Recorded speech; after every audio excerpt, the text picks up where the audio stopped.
સુરતમાં સતત બીજા દિવસે ટેક્સટાઇલ માર્કેટમાં આગ લાગી છે। વેપારીઓનો કરોડોનો માલ જે છે તે બળીને ખાખ થઈ ગયો છે। સુરતમાં ટેક્સટાઇલ માર્કેટમાં સતત બીજા દિવસે આગ લાગી। રિંગ રોડ સ્થિત શિવશક્તિ ટેક્સટાઇલ માર્કેટનું કોમ્પ્લેક્સ આગની ઝપેટમાં આવી ગયું, જેમાં ફાયરનો એક જવાન પણ ફસાઈ ગયો હતો। તેને બહાર કાઢવા માટે મથામણ કરાઈ। ઘટનાની જાણ થતાં જ મેયર દક્ષેશ માવાણી ઘટના સ્થળે પહોંચ્યા। તેમણે કહ્યું કે કોઈ સ્વિચ ચાલુ કરતા આગ લાગી। આગ પર 80% કાબુ લેવાયો, પણ 10 કલાક થયા હોવા છતાં હજુ સંપૂર્ણપણે કાબુ નથી લઈ શકાયો। 20થી વધુ ફાયરના વાહનો ઘટના સ્થળે પહોંચ્યા હતા। આગે વિકરાળ સ્વરૂપ ધારણ કરતા ધુમાડાના ગોટે ગોટા 5 કિલોમીટર સુધી દેખાયા। વેપારીઓ નુકસાન જોઈને રડી પડ્યા। તેમનું કહેવું છે કે તેમનો માલ તો બળી જ ગયો છે, પરંતુ જો તેમને ઉપર જવા દેવામાં આવ્યા હોત તો કલેક્શન ડાયરી, કોમ્પ્યુટર જેવા સાધનો લઈ શકત, જેથી તેમણે કોની પાસેથી કેટલી ઉઘરાણી કરવાની છે તેનો ખ્યાલ રહે। જોકે મેયરે કહ્યું કે તેઓ કોઈ જોખમ લેવા નથી માંગતા। આગની ઘટનામાં ફાયર વિભાગે બ્રિગેડ કોલ જાહેર કર્યો હતો। સુરત શહેરના તમામ ફાયર ફાઇટર્સની ટીમ સ્થળ પર પહોંચી ગઈ હતી। શિવશક્તિ ટેક્સટાઇલ માર્કેટના બેઝમેન્ટમાં લાગેલી આગ જોતજોતામાં 8મા માળ સુધી પ્રસરી ગઈ। ગઈકાલે પણ ટેક્સટાઇલ માર્કેટમાં લાગેલી આગમાં એક વ્યક્તિનું મોત થયું હતું। જોકે આજે કોઈ જાનહાનિના સમાચાર નથી મળ્યા। રાજકોટમાં જેપ્ટોએ શિવરાત્રીના દિવસે નોન વેજની ડિલિવરી કરતા તેની સામે કાર્યવાહી કરાઈ છે। રાજકોટમાં મહાશિવરાત્રીના દિવસે આરએમસી દ્વારા નોનવેજના વેચાણ પર પ્રતિબંધ ફરમાવતું જાહેરનામું બહાર પાડવામાં આવ્યું હતું, પરંતુ ઝેપ્ટો ડિલિવરીએ તેનું ઉલ્લંઘન કરતા તેની સામે કાર્યવાહી કરવામાં આવી। ઝેપ્ટોએ ઓનલાઈન નોનવેજ વેચાણની ડિલિવરી કરતા તેને 10,000 રૂપિયાનો દંડ ફટકારવામાં આવ્યો। જીપીએમસી કલમ 336 મુજબ આરએમસી દ્વારા આ કાર્યવાહી કરવામાં આવી। આ ઉપરાંત 35 કિલો માંસના જથ્થાનો આરએમસી દ્વારા નાશ કરવામાં આવ્યો। આમ ઝેપ્ટોને મહાશિવરાત્રીના દિવસે નોનવેજનું વેચાણ ભારે પડ્યું। ડ્રોગેરિયા સેલર પ્રાઇવેટ લિમિટેડ એટલે કે જે ઝેપ્ટો ઓનલાઈન ડિલિવરી એપ્લિકેશન જે છે એના દ્વારા સવારે કોઈએ 450 ગ્રામ જે છે એ ચિકનનો ઓર્ડર કરેલો અને ડિલિવરી થઈ। આઇકોનિક બિલ્ડિંગ છે જેમાં ઝેપ્ટોનું જે ડિલિવરીનું જે સ્ટોરેજ યુનિટ જે છે ત્યાં મુલાકાત કરતા અંદાજિત 35 કિલો જેટલો મીટ ચિકનની આઇટમનો કુલ જથ્થો જે છે એ મળી આવેલો હતો અને એને જે સોલિડ વેસ્ટ મેનેજમેન્ટના ધારાધોરણ મુજબ એનો માલનો જે છે એ નિકાલ કરવામાં તમામ માલનો નિકાલ કરવામાં આવેલ છે। બુધવારે બપોરે જમ્મુ કાશ્મીરના રાજૌરીમાં એલઓસી નજીક આતંકીઓએ સેનાના વાહન પર ગોળીબાર કર્યો હતો। આ હુમલો સુંદરબની વિસ્તારના ફાલ ગામમાં થયો હતો। જમ્મુ કાશ્મીરમાં વધુ એક વખત સેનાના વાહન પર ગોળીબારનો બનાવ બન્યો હતો। અધિકારીઓએ જણાવ્યું હતું કે સેનાનું વાહન આતંકવાદી વિસ્તારમાંથી પસાર થઈ રહ્યું હતું, ત્યારે જંગલમાં છુપાયેલા આતંકવાદીઓએ થોડા રાઉન્ડ ગોળીબાર કર્યો। તેમણે કહ્યું હતું કે હુમલામાં કોઈ સૈનિક ઘાયલ થયાના સમાચાર નથી। સમગ્ર વિસ્તારને કોર્ડન કરી દેવામાં આવ્યું છે। ઘટના સ્થળે વધારાની ફોર્સ મોકલવામાં આવી છે। આતંકવાદીઓ માટે સર્ચ ઓપરેશન ચાલુ છે। અધિકારીઓના મતે જે વિસ્તારમાં હુમલો થયો એ વિસ્તાર આતંકવાદીઓના ઘૂસણખોરીનો પરંપરાગત માર્ગ માનવામાં આવે છે। આ પહેલા 7 ફેબ્રુઆરીના રોજ માહિતી બહાર આવી કે ભારતીય સેનાએ 7 પાકિસ્તાની ઘૂસણખોરને ઠાર માર્યા છે।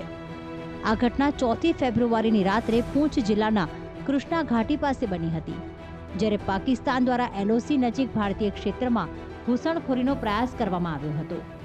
ઘૂસણખોરી દરમિયાન માર્યા ગયેલા 7 લોકોમાં પાકિસ્તાની બોર્ડર એક્શન ટીમના 3 થી 4 સભ્યો પણ હતા।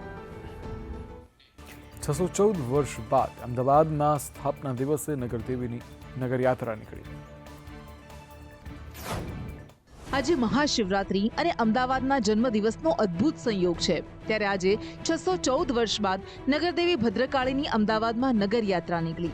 રાજ્યના સહકાર મંત્રી જગદીશ પંચાલ અને અમદાવાદના મેયર પ્રતિભા જૈને પહેન વિધિ કરીને રથનું પ્રસ્થાન કરાવ્યું। ઠેર ઠેર નગરજનોએ નગરયાત્રાનું ઉમળકાભેર સ્વાગત કર્યું। માતાના ચરણ પાદુકાના દર્શન માટે મોટી સંખ્યામાં શ્રદ્ધાળુઓ ઉમટી પડ્યા હતા।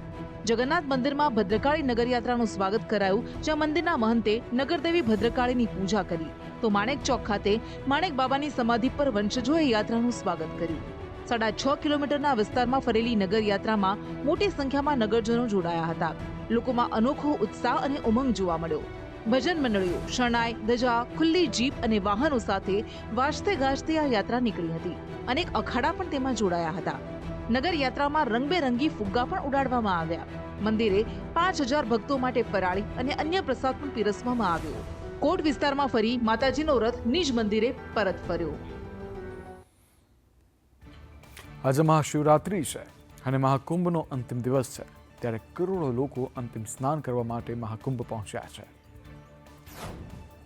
આજે મહાશિવરાત્રી એ મહાકુંભનો 45મો અને અંતિમ દિવસ છે. અત્યાર સુધીમાં 65 કરોડથી વધુ લોકો મહાકુંભમાં આસ્થાની ડૂબકી લગાવી ચૂક્યા છે અને આજના અંતિમ સ્નાન સાથે મહાકુંભનું સમાપન થશે. ત્યારે છેલ્લા દિવસે પણ મહાકુંભનો લહાવો લેવાનું ચૂકી ન જવાય તે આશા અને ભાવના સાથે કરોડો લોકો મહાકુંભ પહોંચ્યા. પહેલું મુહૂર્ત સવારે 5 વાગ્યાથી શરૂ થયું હતું. આજે અંતિમ દિવસે કુલ 2 કરોડથી વધુ શ્રદ્ધાળુઓ સ્નાન કરે તેવી શક્યતા છે.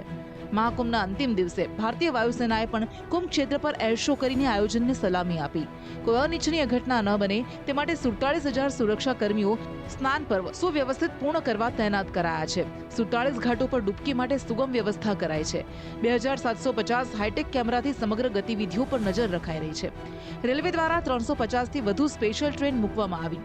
મહાકુંભ મેળા ક્ષેત્ર નો વ્હીકલ ઝોન જાહેર કરાયો છે. આ વખતે મહાકુંભમાં 18 નવા રેકોર્ડ્સ બન્યા છે અને અત્યાર સુધી 3 લાખ કરોડથી વધુનો કારોબાર થયો હોવાનો અંદાજ છે. મહાશિવરાત્રિના પાવન પર્વે કાશીમાં બાબા વિશ્વનાથના દર્શન માટે માનવ વહેરામણ ઉમટી પડ્યો.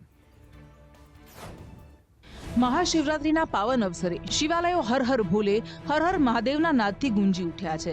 ત્યારે કાશીમાં પણ ભક્તો અને સંતોનું ઘોડાપુર ઉમટ્યું છે. હાથમાં ગદા, ત્રિશૂળ, હાથી ઘોડાની સવારી, શરીર પર ભસ્મ અને ફૂલોની માળા અને હર હર મહાદેવના જયઘોષ સાથે કાશીમાં 7 શૈવ અખાડાઓના લગભગ 10,000 કરતાં વધુ સાધુ સંતો બાબા વિશ્વનાથના દર્શન કરવા માટે પહોંચ્યા. કાશીમાં આજે પ્રયાગરાજ મહાકુંભ જેવો નજારો જોવા મળી રહ્યો છે. હનુમાન ઘાટથી બાબાના ધામ સુધી શ્રદ્ધાળુઓએ દિવ્ય અને ભવ્ય નજારાના દર્શન કર્યા.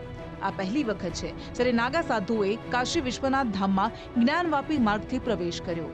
હર હર મહાદેવના જયકારા સાથે નાગા સંન્યાસીઓની ટોળી ધામમાં પહોંચી. પુષ્પ વર્ષા સાથે તેમનું સ્વાગત કરવામાં આવ્યું અને તે દરમિયાન અધિકારીઓ ત્યાં ઉપસ્થિત રહ્યા. સંન્યાસીઓના 7 અખાડાઓએ મહાશિવરાત્રી પર પોતાના આરાધ્ય બાબા વિશ્વનાથનો જળાભિષેક કર્યો. મહાશિવરાત્રીના પર્વે શ્રદ્ધાળુઓ પર હેલિકોપ્ટરથી પુષ્પ વર્ષા કરવામાં આવી. સવારથી જ બાબાના દર્શનાર્થે પૂજન અર્ચન માટે શ્રદ્ધાળુઓની સાથે નાગા બાબા અન્ય સંતોનું ઘોડાપુર ઉમટ્યું. ઉત્તરાખંડ સ્થિત કેદારનાથ ધામના કપાટ ક્યારે ખુલશે તેને લઈ અને હવે એલાન થઈ ચૂક્યું છે. મહાશિવરાત્રીના પાવન અવસરે કેદારનાથના રાવલ ભીમાશંકર લિંગની ઉપસ્થિતિમાં કેદારનાથ ધામના કપાટ ખોલવાની તારીખ નક્કી કરવામાં આવી. આચાર્ય દ્વારા પંચાંગણના અનુસાર મંદિરના કપાટ ખોલવાની તિથિ અને સમય જાહેર કરવામાં આવ્યો અને એ પ્રમાણે કેદારનાથ ધામના કપાટ 2 મે સવારે 7 વાગે ખોલવામાં આવશે. પંચ કેદારમાં પ્રમુખ ભગવાન આશુતોષના દ્વાદશ જ્યોતિર્લિંગમાં એક કેદારનાથ ધામ જવા ઈચ્છતા યાત્રાળુઓ માટે આ જાહેરાત ખુશી લઈને આવી છે. પૂજારી શિવશંકર લિંગ, બાગેશ લિંગ અને ગંગાધર લિંગે જણાવ્યું કે ઓમકારેશ્વર મંદિરમાં સવારે 6 વાગ્યાથી પૂજા અર્ચના કરાય. બાબા કેદારને બાલભોગ, મહાભોગ લગાવતા આરતી કરાય. 28 એપ્રિલે ડોલી સવારે ગાદી સ્થળથી ધામ માટે રવાના થશે અને 1 મે બાબા કેદારની ડોલી કેદારનાથ પહોંચશે. વિશ્વ પ્રસિદ્ધ 11મા જ્યોતિર્લિંગ કેદારનાથ ધામને 3 નવેમ્બરે જય બાબા કેદારના જયઘોષ, આર્મી બેન્ડની ભક્તિમય ધૂન અને વૈદિક વિધિ વિધાન સાથે બંધ કરવામાં આવ્યું હતું. દર વર્ષે શિયાળાની શરૂઆત થતાં જ કેદારનાથ ધામના કપાટ બંધ કરી દેવામાં આવે છે અને ઉનાળામાં ખોલવામાં આવે છે. તમિલનાડુમાં હિન્દી લાદવાના વિવાદ વચ્ચે કેન્દ્રીય ગૃહમંત્રી અમિત શાહે કોઇમ્બતુરમાં પોતાના સંબોધનની શરૂઆતમાં રાજ્યના લોકો પાસે માફી માંગી. અમિત શાહે પોતાના ભાષણની શરૂઆતમાં કહ્યું કે તેઓ વિશ્વની સૌથી જૂની ભાષાઓમાંની એક તમિલ બોલી શકતા નથી. કોઇમ્બતુરમાં ભાજપ જિલ્લા કાર્યાલયનું ઉદ્ઘાટન કર્યા પછી શાહે કહ્યું કે મને દુઃખ છે કે હું આ ભાષા નથી બોલી શકતો. રાષ્ટ્રીય શિક્ષણ નીતિ 2020માં 3 ભાષાના આદેશ પર ચાલી રહેલા વિવાદ વચ્ચે તેમની આ ટિપ્પણી આવી છે, જે મુજબ વિદ્યાર્થીઓ 3 ભાષા શીખશે, અંગ્રેજી, હિન્દી અને એક સ્થાનિક ભાષા. જો કે ડીએમકે 3 ભાષાની નીતિનો સખત વિરોધ કરે છે અને રાજ્યના 2 ભાષાના આદેશને વળગી રહેવાની પ્રતિજ્ઞા લીધી છે. એમ કે સ્ટાલિન સરકાર પર પોતાના હુમલાને વધુ તીવ્ર બનાવતા શાહે કહ્યું કે 2025ની શરૂઆત દિલ્હીમાં વિજય સાથે થઈ હતી અને 2026ની શરૂઆત તમિલનાડુમાં એનડીએ સરકારની રચના અને સ્ટાલિન સરકારના અંત સાથે થશે. શાહે કહ્યું કે તમિલનાડુમાં ડીએમકેની રાષ્ટ્ર વિરોધી સરકારનો અંત લાવવાનો સમય આવી ગયો છે. તમિલનાડુમાં એનડીએ સરકાર બનાવવા માટે દરેક વ્યક્તિએ તૈયારી કરવી જોઈએ. દિલ્હીમાં કારમી હાર બાદ હવે કેજરીવાલ પંજાબથી રાજ્યસભામાં જઈ શકે છે. દિલ્હીમાં આમ આદમી પાર્ટીને મોટો ફટકો પડ્યો. કેજરીવાલ સહિત મોટાભાગના દિગ્ગજ નેતાઓની હાર થઈ, પરંતુ હવે દિલ્હીના પૂર્વ મુખ્યમંત્રી અને આપના રાષ્ટ્રીય સંયોજક અરવિંદ કેજરીવાલ પંજાબથી રાજ્યસભા જઈ શકે છે. આમ આદમી પાર્ટીએ પોતાના રાજ્યસભા સાંસદ સંજીવ અરોડાને લુધિયાણા વેસ્ટ વિધાનસભા સીટ પર પેટાચૂંટણી માટે ઉમેદવાર બનાવ્યા છે. સંજીવ અરોડા હાલ પંજાબથી રાજ્યસભા સાંસદ છે, તેથી સંજીવ અરોડાની જગ્યાએ કેજરીવાલ રાજ્યસભામાં જઈ શકે છે. સંજીવ અરોડા અરબપતિ ઉદ્યોગપતિ છે. 2022માં તેઓ રાજ્યસભા સાંસદ બન્યા હતા. પંજાબના નાણામંત્રીએ કહ્યું કે આવું કંઈ જ નક્કી નથી થયું. વિપક્ષ ધ્યાન ભટકાવવા માટે આવા મુદ્દા ઉઠાવે છે, તો આ અટકળોને આ પ્રવક્તા પ્રિયંકા કક્કરે ફગાવી દીધી છે. अरविंद केजरीवाल सर की बात है तो मीडिया के सूत्र पहले कह रहे थे कि वो पंजाब के मुख्यमंत्री बनेंगे, अब मीडिया के सूत्र कह रहे हैं कि वो राज्यसभा से लड़ेंगे. ये दोनों सूत्र बिल्कुल गलत हैं. अरविंद केजरीवाल जी आम आदमी पार्टी के राष्ट्रीय संयोजक हैं. मैं मानती हूँ कि उनकी डिमांड बहुत ज़्यादा है, पर वो किसी एक सीट पर सीमित नहीं है. ફોજદારી કેસોમાં દોષિત ઠરેલા રાજકારણીઓ પર ચૂંટણી લડવા પર કાયમી પ્રતિબંધ મૂકવાની માંગ કરતી અરજીનો કેન્દ્ર સરકારે વિરોધ કર્યો છે.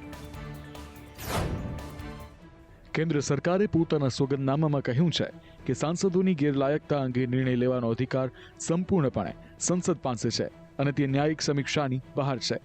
વરિષ્ઠ વકીલ અશ્વિની ઉપાધ્યાયે સુપ્રીમ કોર્ટમાં અરજી દાખલ કરીને દૂષિત નેતાઓ પર આજીવન પ્રતિબંધ મૂકવાની માંગ કરી છે. જ્યારે કેન્દ્ર સરકારે કહ્યું કે આ અરજીમાં જે વિનંતી કરવામાં આવી છે તે કાયદાને ફરીથી લખવા અથવા સંસદને ચોક્કસ રીતે કાયદો બનાવવાનો નિર્દેશ આપવા સમાન છે. આ સુપ્રીમ કોર્ટની ન્યાયિક સમીક્ષાની સત્તાની બહાર છે. તમને જણાવી દઈએ કે 2 અઠવાડિયા પહેલા જસ્ટિસ દીપાંકર દત્તા અને જસ્ટિસ મનમોહનની બેન્ચે આ મુદ્દે કેન્દ્ર સરકાર પાસેથી જવાબ માંગ્યો હતો. સુનાવણી દરમિયાન બેન્ચે ટિપ્પણી કરી કે રાજકારણનું ગુનાહિતકરણ એક ગંભીર મુદ્દો છે. બેન્ચે મૌખિક રીતે અવલોકન કર્યું કે રાજકારણીઓ પોતે જ કાયદા બનાવી રહ્યા હોવાથી હિતોના સંઘર્ષનું તત્વ છે.